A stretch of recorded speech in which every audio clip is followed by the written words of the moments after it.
American alligator is one of Florida's most known of animals. However, how much does the average Floridian actually know about them? I've been born and raised in Florida my whole life.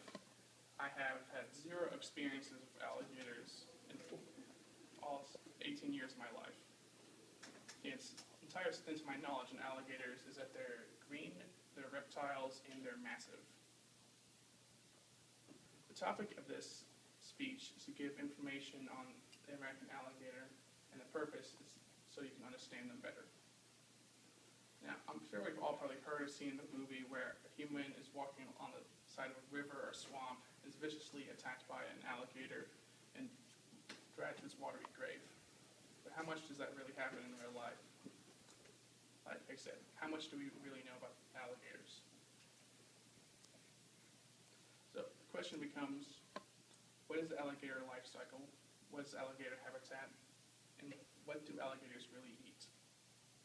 So, point one, the life cycle. A piece by Defenders of Wildlife website says, female alligators will generally lay between 20 and 50 eggs in her nest made of sticks, leaves, and mud on the bank of the river. After about a 3 to 4 month incubation period, the eggs will hatch, and the hatchlings will generally be 6 to 8 inches long with black and yellow stripes. While I was researching this, I found something very fascinating about alligator eggs. During the last week of the incubation period, the temperature will determine the gender of the hatchling, with temperatures of 86 degrees Fahrenheit yielding only females, and temperatures of 93 degrees yielding only males.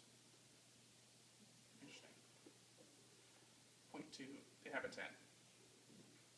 A piece by Habitat Tracker from Florida State University says, alligators are most commonly found in the southeastern United States, such as Florida, Louisiana, Georgia, South Carolina, and some parts of Mississippi and Texas. With Florida and Louisiana having the largest alligator populations, each with about 1.5 million each.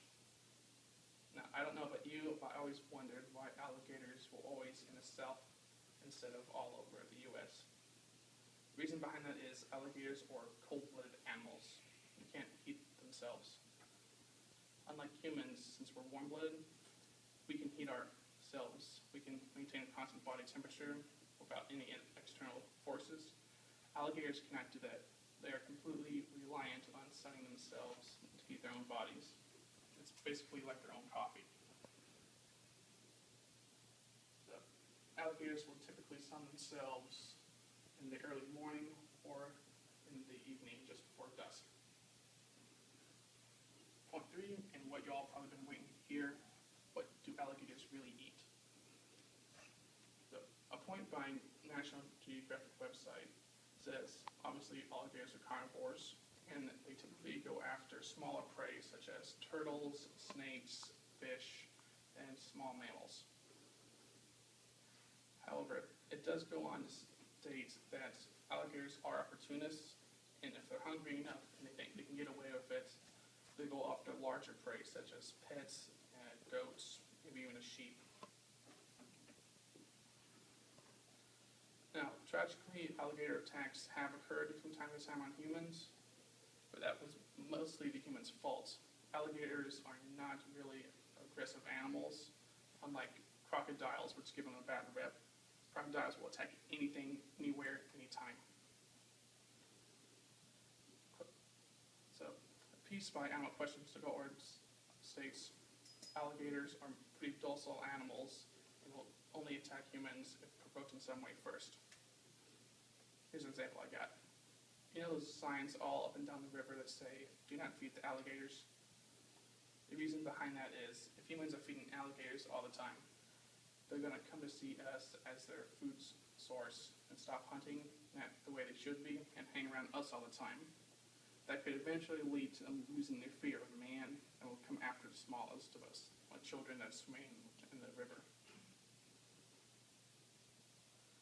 In conclusion, the American alligator is not the bloodthirsty monster that they have been made out to be.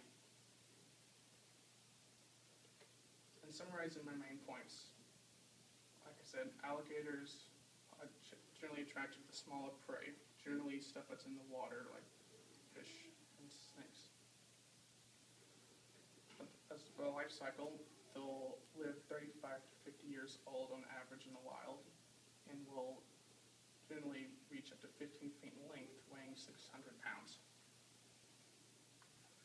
And thirdly, because they're cold-blooded animals, they cannot survive in the northern states. They must stay down here in the south. Thank you all for listening, and have a good day.